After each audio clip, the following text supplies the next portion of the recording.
Hey, what's going on, everybody? This is Josh Copeland, and you are watching another episode of The Wind Down.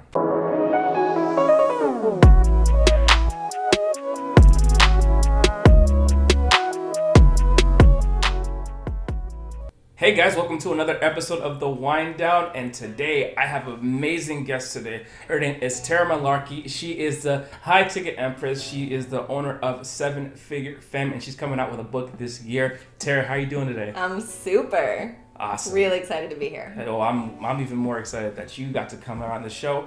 And by the way, I should let you know, Tara is the first woman to ever appear on The Wind Down. So congratulations to Tara. Thank you so much for being here. Thank you for the honor. Yeah, well, it's time to honor you with what we have here. So it was really, really hot today. So I decided to bless the table and the episode with Chateau Souverain. It is a nice Sauvignon Blanc, not a cab. What the hell? There's no white cabs. We gotta go white tonight. It's way too hot. Yeah. For those of you who don't know, if you're in San Diego, then you already know. But if you're not in San Diego, today we had dragon breathe on us because it was cool, and then it got really, really hot. But luckily we have this is what a Sauvignon Blanc is for. So today we are featuring Chateau Souverain. It's a Sauvignon Blanc 2019. It's got a 3.8 rating on Vivino, so you know it's really, really good. It's got a lot of undertones that are in the citrus region. So you've got your citrus, you've got your oranges, your pears, you've got all sorts of different kind of fruits in there. Meanwhile, it's got all sorts of smoky undertones as well. For a Sauvignon Blanc, it's actually not as sweet as a lot of the Sauvignon Blancs, but it is very, very, very dry. So just keep that in mind. This is actually one that I actually haven't tried, Tara. So this is actually going to be a new experience for both of us. It's an occasion. Yes. Well, when I have the first female on the show, I mean, it's a very special occasion. All right. Okay. Well, I do this thing where I smell it. Okay. Go ahead, grab your... Okay. Yeah. I don't know. Yeah, you can even smell it.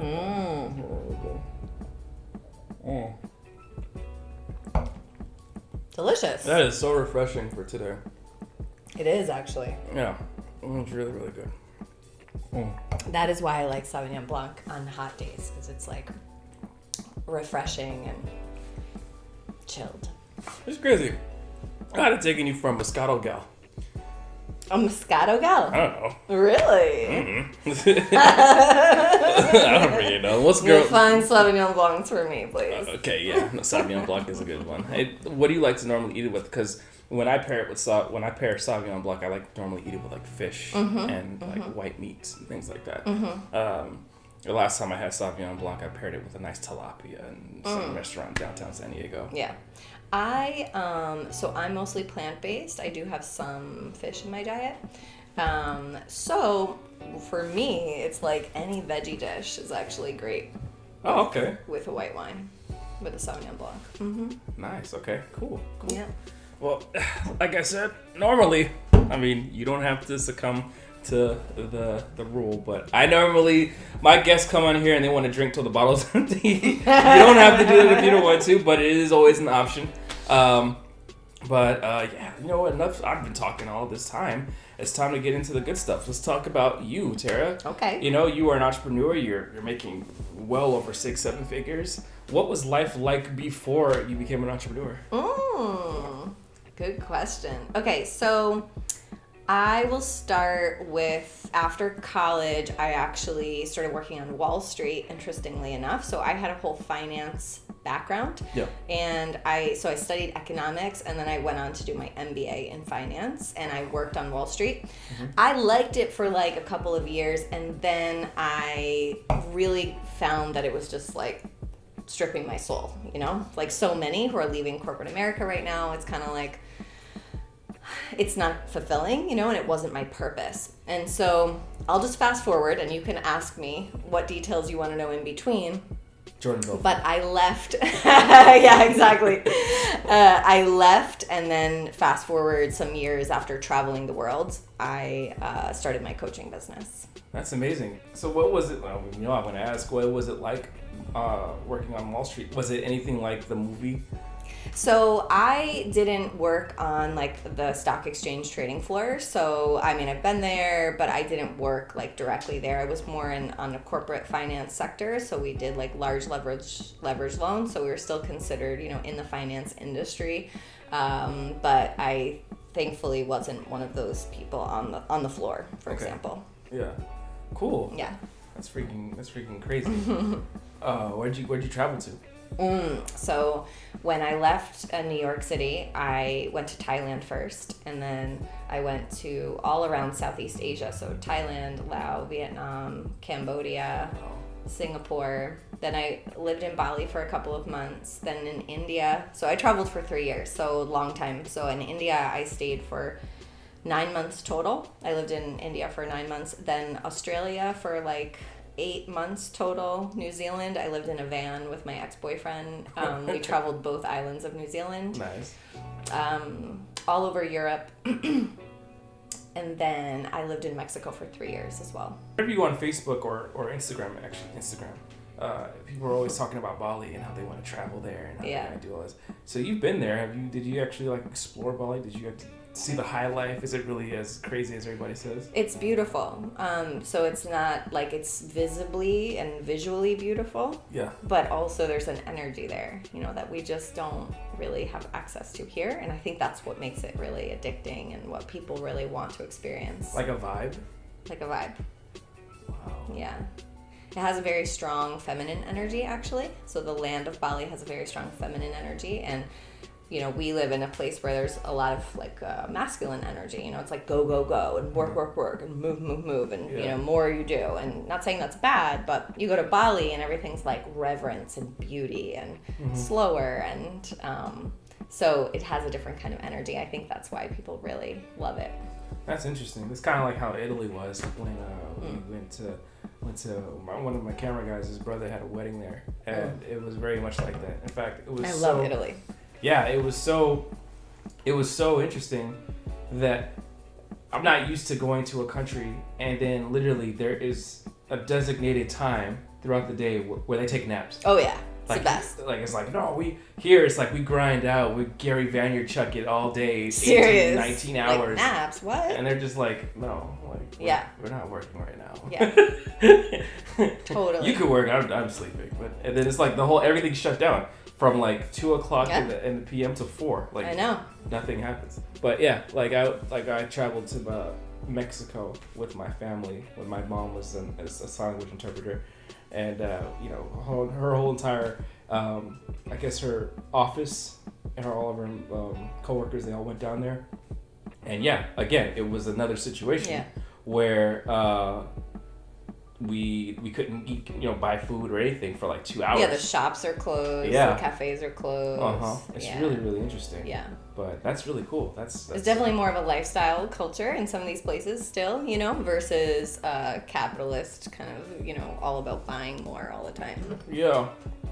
Yeah. Ironically, being entrepreneurs, we gotta like feed off of capitalism. Totally. Yeah. I'm not against it. I mean, don't get me wrong, but yeah, we can definitely benefit and learn, right? And we can implement some of these things in our lives. Like I take naps actually quite often, and I've built a business. Mostly we help women, right, build businesses, and we do this around the feminine, which is, really honoring your body's needs and when you need rest, and, having a strategy that makes you not have to work around the clock all the time, like that's what we stand for and teach people how to do this. So the feminine energy, is that kind of center around, what your body is feeling like, what your emotions are? Mostly, yeah. That would be like the beginning place, right? Instead of being so much up here and thinking, being in your head, what should be happening, It's more like, what do I need right now, and what does my body feel like? Do I feel tired? Do I feel sad? Do I feel scared? Do I feel anxious? And then working through that on a body level is a feminine approach for sure.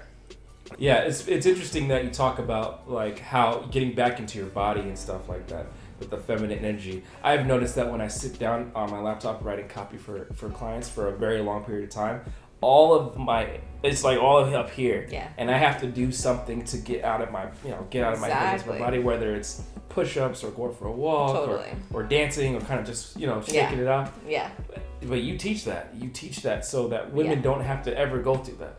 Yeah, unfortunately, there's like a lot, I'm a business coach and, I take my Wall Street experience, my MBA, and then kind of like have learned all about online marketing and all that stuff, which I'm sure we'll get into. Yeah. And help women do that. So I'm a strategist. I know how this works inside and outside. Yeah. But what I learned is that if you build a business from that place only, which is like mostly what, a lot of the coaches are teaching, because a lot of the coaches out there are masculine or they're coming from a man's place, which like there's nothing wrong with that, but a woman trying to build it the masculine way, she will fail every time because it won't feel good to her, and we are like feeling creatures. I would argue that everyone is, but especially women. If we don't pay attention to our feelings and honor our body, then we will sabotage. We'll quit or we'll hate it, right? Like there'll be something that happens. So but even like you said, as a man, you still need to have movement, and that's how a lot of men actually intuitively know this. They don't need to be everything to everyone, but women do, right? They're trying to like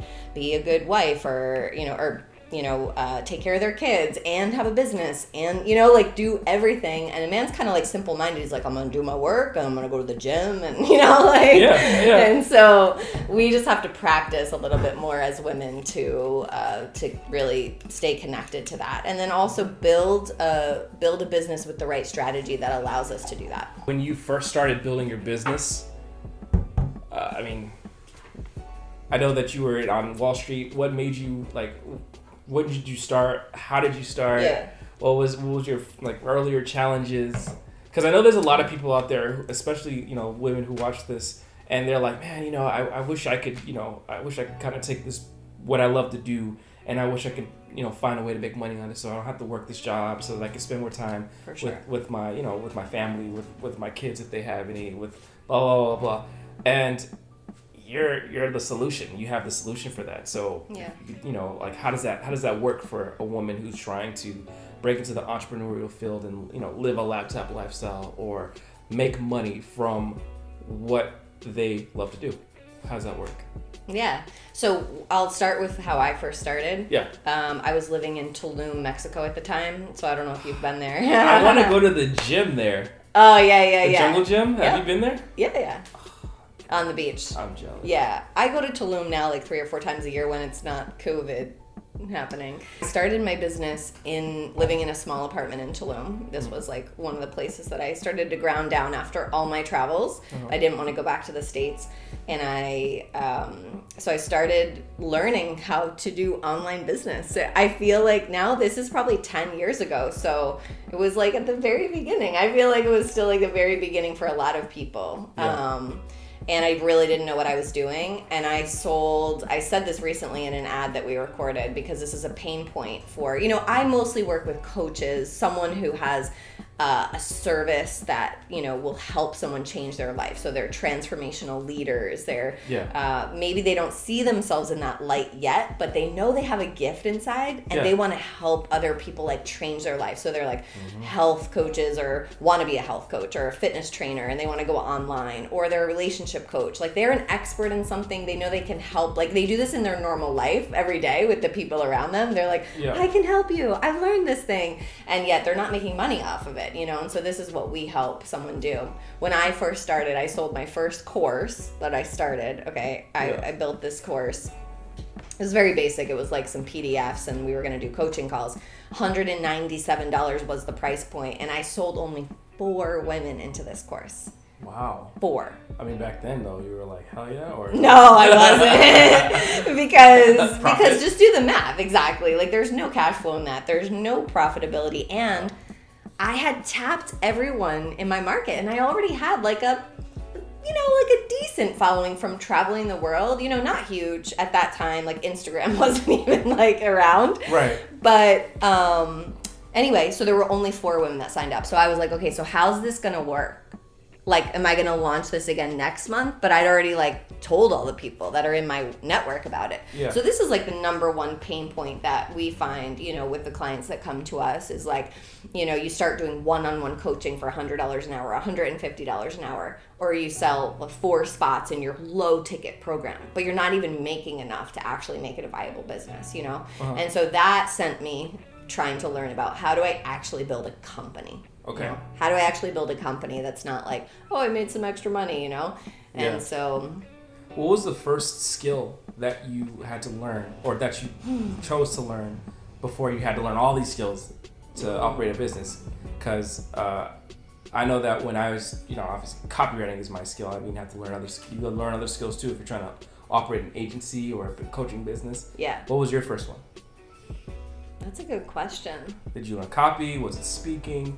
Was it sales, closing? So yeah, I would say that I would say sales. I would say that I really had to learn how to powerfully invite people and feel worthy of them paying me. Okay, yeah. So, you know, imposter syndrome. Yeah. Like, because I was just starting, just like, you know, the listeners might be, right? It's like, you're just like, who am I to do this? There's already all these other people who do this. Yeah. There's already people way ahead of me that have a bigger business. What do they need me for, right? And so even 10 years ago, I was saying that to myself. Uh-huh. And so you'll always be saying that to yourself, right? So it's like, you got to do the inner work that says, yeah, I'm worthy. And then I will... you know, learn how to do this. So selling was huge for me. You know, working for someone else, I didn't have to sell, you know, anything to anyone. So getting on the phone with prospects and then, you know, inviting them. And then, you know, my first I teach how to sell high ticket programs. So my first high ticket sale, you know, selling at $3,000, $4,000, $5,000, $6,000, you know, really believing that someone should invest that much, right? That was a huge stretch. So starting there, you know, but copy would be a close second.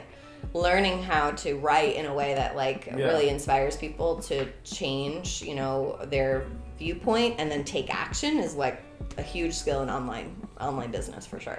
Oh yes. No, it takes a lot to master. It does. It does for sure. No, I'm not a master at copy, not yet anyway. Well, but no, you're right. I think sales, closing, getting on the phone and talking to prospects is probably some of the scariest things when it comes to trying to run a business. I think it's funny. When I started like trying to like operate and have my own business, it was MLM. It was like network marketing. Totally. And I did MLM for a minute. Yeah? What'd you do? doTERRA. doTERRA. The essential oils. Oh, nice. I did ACN. Oh, I don't even know what that is. That's like telecommunications. Oh, okay. Make money from your cell phone bill or something like that. Right. Pay your cell phone bill, but somehow get paid for it, kind of. Yeah. Thing. I met some amazing people there, but. Are you sweating or something? It's not hot in here. No, I just drooled on myself. Like, what are you wiping over here? So what are you talking about? I didn't wipe anything. This girl. But no. But MLM helped you to start to sell or no? No, that was the first time I'd get on the phone and be like, "Can you buy this thing? Or can you come to this thing?" Yeah, asking for the sale. Yeah. Period is like hard. You ever get in those situations where you're so close to like give them the price, but right away you lowball yourself just so that they could possibly say yes? I coach, like literally my coaching calls every week now are all my students. They come to our coaching calls with sales object. I mean, that's what I'm doing all the time now. Like they have their funnel and all of that stuff, but they're coming on the call and they're like, all right, so I had a call and then this happened and they said this. What do you say when they say this, you know? Yeah. And so that's what we're doing all the time. Interesting. So when you were starting out, did you get a ton of... all you had to do was ask. She's getting comfortable now. Yeah. I was waiting for that. I was like, oh, she's kind of loosen you up there. Yeah. She's turning red and everything. Now, it's great. Like, wait for it. So when you first started your business, like everyone, I'm sure you dealt with a little bit of adversity. Yeah. This thing's getting to me. Adversity. But from your friends and family. What was that like? Oh yeah, Like, for especially sure. Especially as a woman, right? So I'm sure you probably got it the short end of the stick for sure. I mean, it's really honestly not until recently where I could like buy a home in San Diego, you know, like actually, you know, these things that your family starts to see as like, oh, hot dang, okay, I guess she'd been doing okay, you know. But before that, literally, still everyone in my Connecticut family that lives outside New York, right, just was like, I just don't know what you do. I just don't even understand what you do. I don't get it. Like, do you do anything? Do you just like hang out? I don't understand it. You know, it's like literally no concept of online business, coaching, and understandably, right? It's a relatively new industry. Yeah. Right? Like our parents didn't really have this around in a way. So like, I understand it, but facing that is actually really hard because you start to doubt yourself, you know? I think that held me back, not to blame them, but I think it did hold me back at certain points in my life where it really got to me, you know? And I go like, what am I doing? This is dumb. Do people really make it doing this, you know? Yeah. And I have to like continuously see mentors or people around me like, you know, posting or telling me that they made 7 figures, you know, last year. And then I'm like, why am I doubting this? This is like, what? You know, why am I doubting this? Yeah. So it was always that kind of thing, you know, and you really, I think at the end of the day, you know, Josh, but like, this is all about your belief. You know, it's all about what most people are talking about, mindset, but the core of that is your belief in yourself and that you will make this work no matter what. Yeah. That's it. I'm toasting to that. That was gold. Yeah, you're totally a coach. I'm all inspired now, and I'm not even a woman. I'm just kidding. I'm just kidding. That is so cool. It's so funny. Story. Yeah, I'm gonna put you on blast, Mom. So, and Shauna, my sister, they would make fun of me for being broke when I was coming up.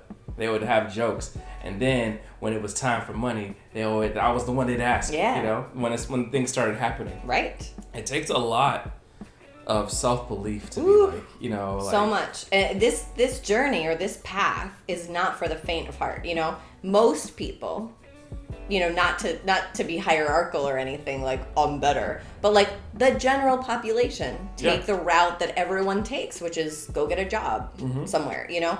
So it is really like another path to choose your own path and then not have a guaranteed freaking paycheck coming in and make that shit happen, you know? Yeah, I think some of the most monumental moments in my copywriting career was when I burned the boats. Yes. And was like, you know what? No comfort zone. Boom, I'm gonna make this happen, or I'm moving at home with my mom. Seriously. At the age of 28. Some of the best medicine is to be like, it's like this, like do or die. Yeah, which, you know, that kind of like brings me, because I know that when you working with feminine energy, there's a lot of emotions that come with that, right? Yeah. So, I mean, you know, but I mean, I tell you what, my emotions that's the game when it comes to entrepreneurship. It is. How do you teach women to like master their emotions while they're trying to build a business that everybody tells them is not gonna work? Everybody tells them to just get a job. Everybody tells them that, and on top of that, like, you know, they're dealing with that self-doubt. They're dealing with those emotions. How do you come in there and just, you know, straighten it out? Yeah. So I don't know if you know anything about attachment wounds. Not to like throw that on you, but so in relationships. I do have ex-girlfriends that broke my heart. I have wounds around that. Still healing. So there's something called attachment theory. Yeah. And it kind of gives light to the way that we attach based on our parents, right? And how they related to us as children. So not to go too far into that, but based on the way that our parents were able to emotionally relate to us, that creates a lot of our habits in the world now, right, as adults. And so a lot of us are acting like children. Yes. in adult bodies because we didn't, you know, get what we needed. And not to go into like, blame our parents, all that stuff. Yes, maybe you need some therapy, you know, like to work that stuff. I mean, serious, like work that stuff out. It'll do you good. But The thing is, like, when you start to understand it, so to answer your question, what I do first is help them understand where these things come from. Why do you get some progress and then you self-sabotage? Well, because it wasn't safe for you to be big when you were a child. That meant that you got unwanted attention, or that meant that you got criticized, or that meant someone was like, dang, you too extra all the time, right? So you had a wound around it. And therefore now in the world, when you start being a little extra, you're like, oh shit, this is not safe. Literally, your body doesn't feel safe. And so what will always happen is that you will bring yourself back to safety zone. Wow. So if it's not safe to be bigger, which may mean making $1 million, right? Because that's bigger. That's a bigger lifestyle. Then you won't do it, even though you say you want it, right? Because it doesn't feel safe. So how do you teach women? Because I'm sure you can, whatever you're teaching women, men can take from that and kind of like implement that to their own life. Yeah. How do you it's definitely not specifically for women. It's just that my company is focused on women. But niche. Riches are in the niches? Yeah, exactly. Yeah, so I get that. But how do you teach women to kind of just like, reprogram themselves and elevate their financial thermostat? Exactly. So one of it is the intellectual understanding. Just, being like, oh shit, like that happened. Yeah. I now understand that. So what happens then is you start forming a new neural pathway. When it happens again, you're like, ding, ding, ding. Okay, I've been here before. And that's what I did before. The second thing we do, though, when someone's in our program is we have a lot of accountability. I have coaches on my team who handle emotional mastery. So we have separate coaching calls for people who are facing emotional resistance. They're sabotaging their sales calls, right? They're not taking action, even though they want to, but then they're not doing the thing. They're not setting up their ads. They're not doing their funnel. And they're like, I want to do it, but I'm not doing it. Why? Yeah. Because you're sabotaging yourself in some way. And so when you're held in a container with people like coaches who are ahead of you, who see you, then, we hold you accountable. We help you see, could this be you in fear? Could this be anxiety showing up? And so then you're able to move through it, right? You can't do that alone. Right. That's what coaching is, at the end of the day, you can't really do it alone. So when someone's watching you and they can help you see what you can't see yourself, then you can take the steps forward that you were never able to take before. That's amazing. People used to talk so much crap about coaches. I know. Oh, you would know.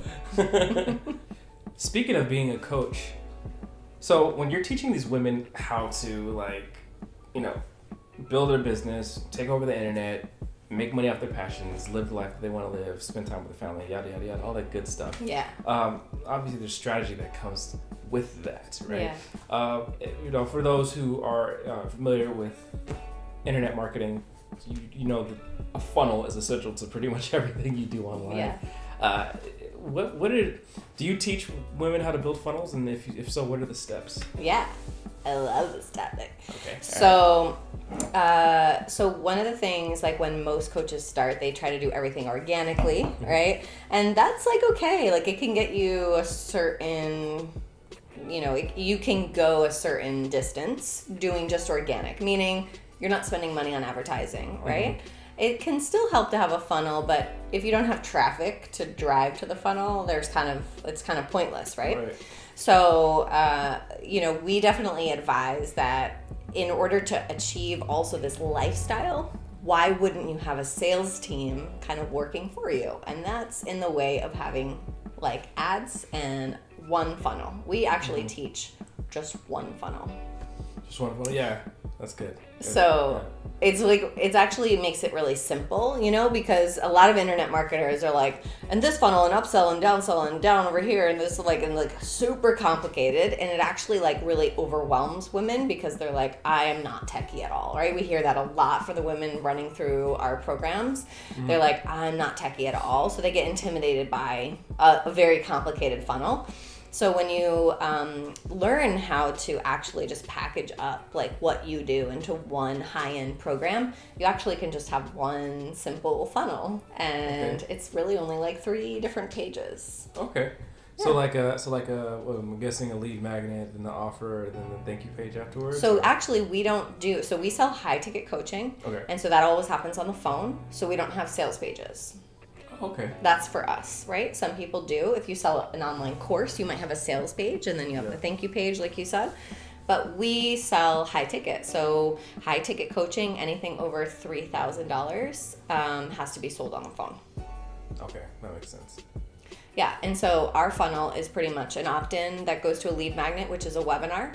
Okay. That goes to a call booking page. Interesting. And they book a call with, for me now, it's with my team. But when you're just beginning, it's you, and then you learn how to get good at sales. So is that Sam Ovens right there? Sam Evans does that. Yeah. Exactly. Yeah. Yep, exactly. He's very, very dope. Yeah. I mean, he has like a $20 million a year business or something, so. Yeah. Man, this wine is really, really good. This wine is amazing. Where your clients are looking for traffic sources and funnels and leads, how do you prevent them from like attracting the right people versus attracting the wrong people who don't have money, who don't, you know what I mean? Yeah.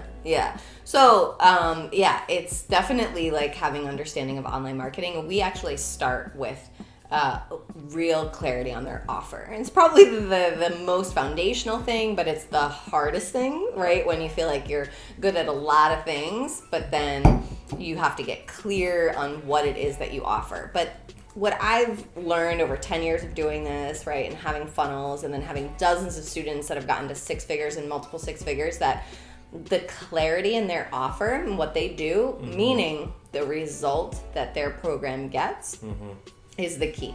When you write your marketing, and like you being a copywriter, when you write knowing what that is, and you speak to a client from that perspective, and you're not wishy-washy, and you're not like, it would be great if you have like some self-love, and like we will totally teach you how to do that. No one really will believe that. So your offer has to be very, very, very clear, and the result has to be very clear, or the result that they want has to be very clear, which takes them through the funnel and literally positions them to buy on a call. I mean, we have people who are cold, so they didn't know about us 3 days ago, and then they're buying our high ticket program. So that happens all the time.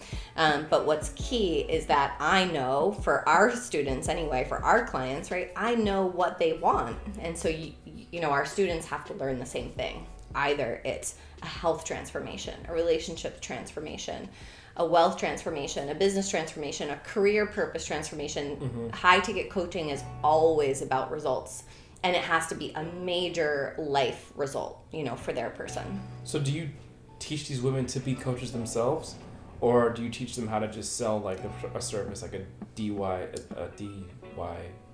done for you? We do. So there's really three. I think I understood what you were saying. Okay, because I didn't even understand what I was saying.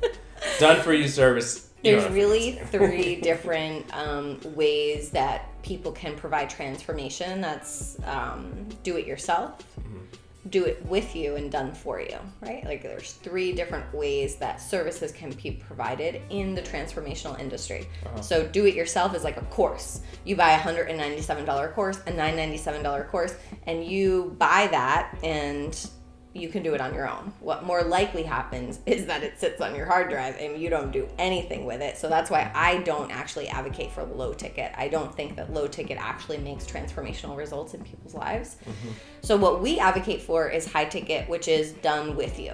So we have a course still, like people watch videos, they get content, they know like there's a program they go through, but they also have coaching. So we have 2 times weekly coaching, and they're held accountable through the process. And so that's why they pay more, but also they get a better result because they're held through the process. And then done for you is another thing where, like we provide a high ticket funnel. We do all the things for you, but that's like a, multiple 5-figure offer. Yeah. Going back to what you said about when you all offers that are $3,000 or more, that's closing over the phone. Yeah. In the funnel, do you talk about that at all? Or how do you, because like, I know that with the clients that I've worked with in the past, what they'll do is they'll have their little dinky offer, which is like the sale, the lead magnet, and then it goes to low ticket, and then maybe they'll upsell to a higher ticket offer, and then if they wanted to offer coaching, what they'll do is they'll have a sales page, and then the call to action will be to book a call.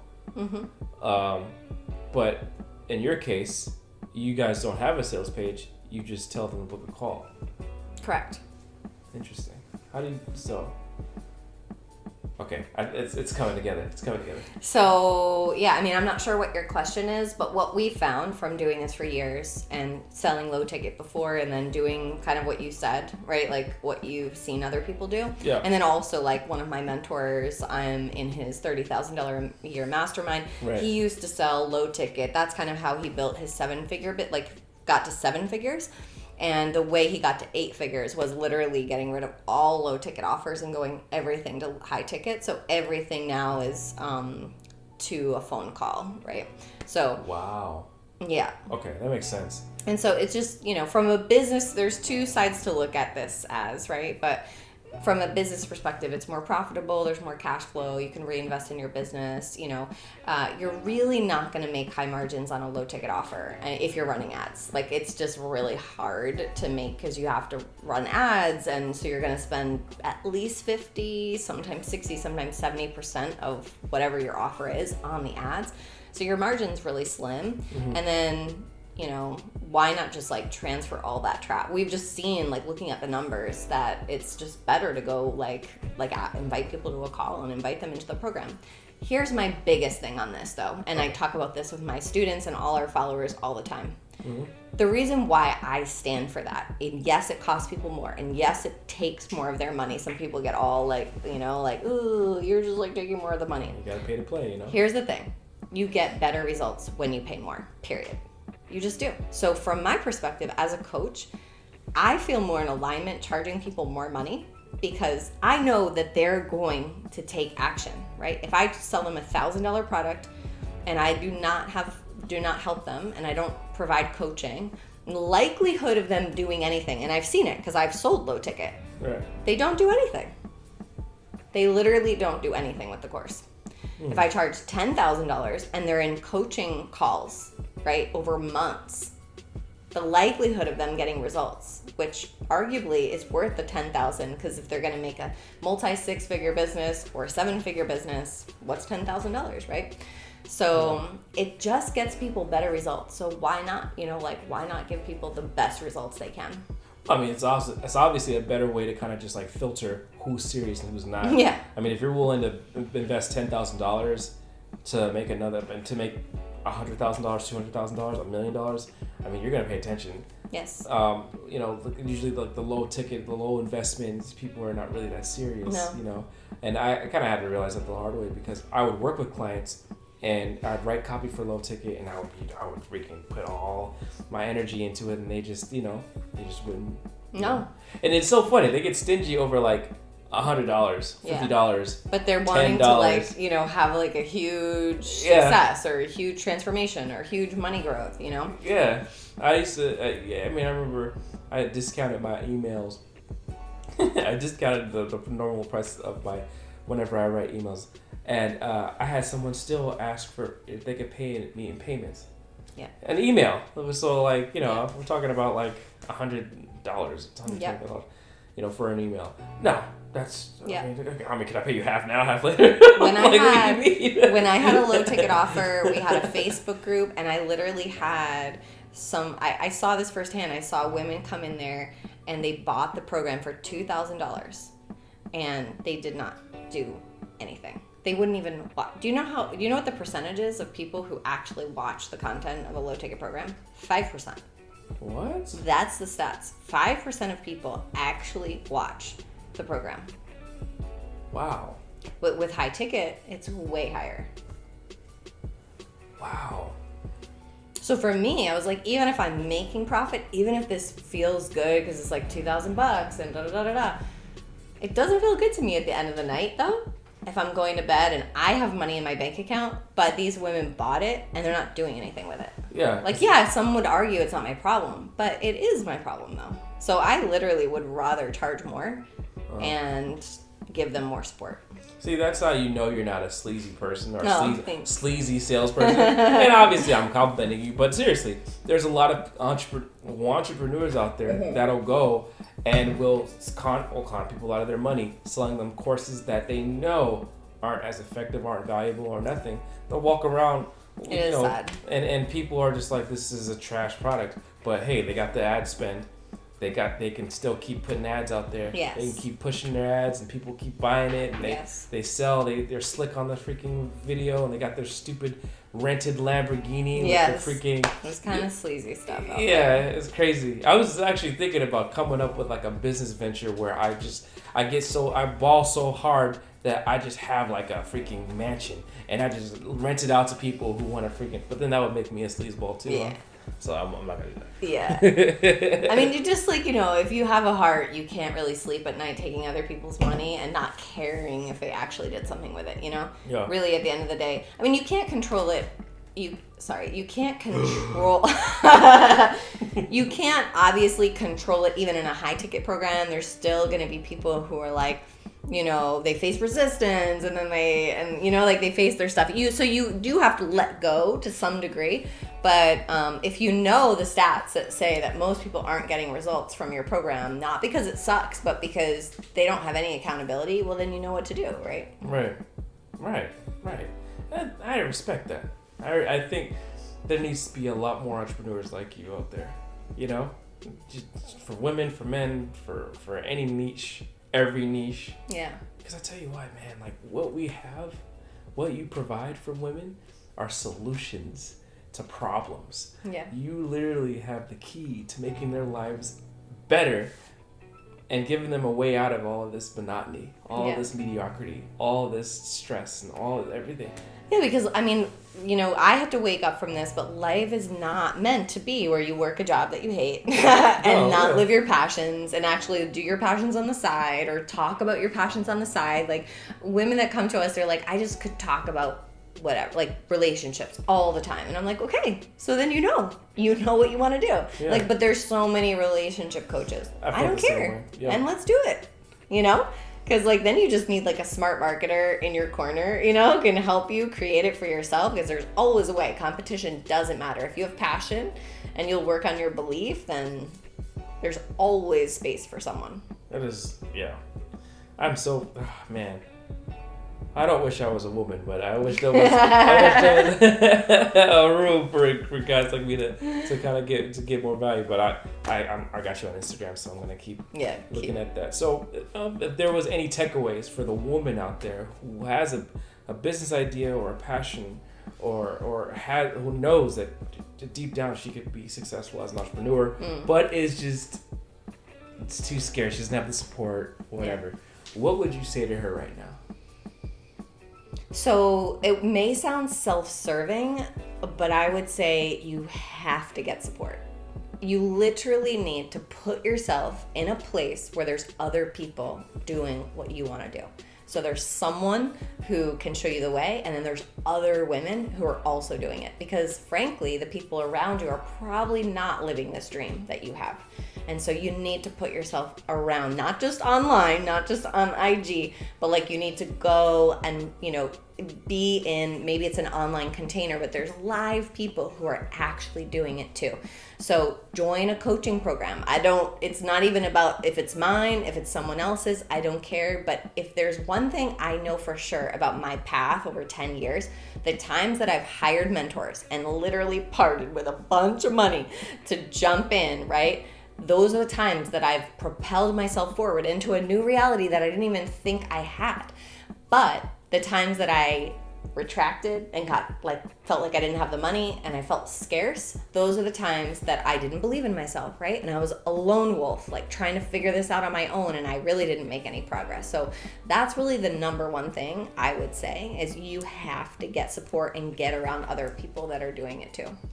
Well, I have a feeling that the woman that you just talked to, or the thousands of women you just talked to, they're looking at you as that person that they want in their corner. Well, you'd be welcome. Yeah. If they wanted to find you, what are your handles? Yeah, so the best place to go and learn about what I do is www.hightticketempress.com. But you can also find me on IG, on Instagram, at feminine.embodiment. Feminine.embodiment. Mm-hmm. Guys, this is Tara Mullarkey, the high ticket Empress. I was gonna say temptress. We won't go all the way. Yeah, I know, there. right? Bloopers. No, guys, Tara, thank you for blessing my show. Yeah. It was amazing. It was amazing having you guys. 104 degrees in San Diego. Yeah, we did it, guys. Yeah. It was so fun. This amazing wine here. Guys. Yes. I hope you guys, those who are watching, I hope you guys got a ton of value because there is a ton of value in this episode. My name is Joshua Copeland, and you are watching The Wine Down. Talk to you guys soon. Peace.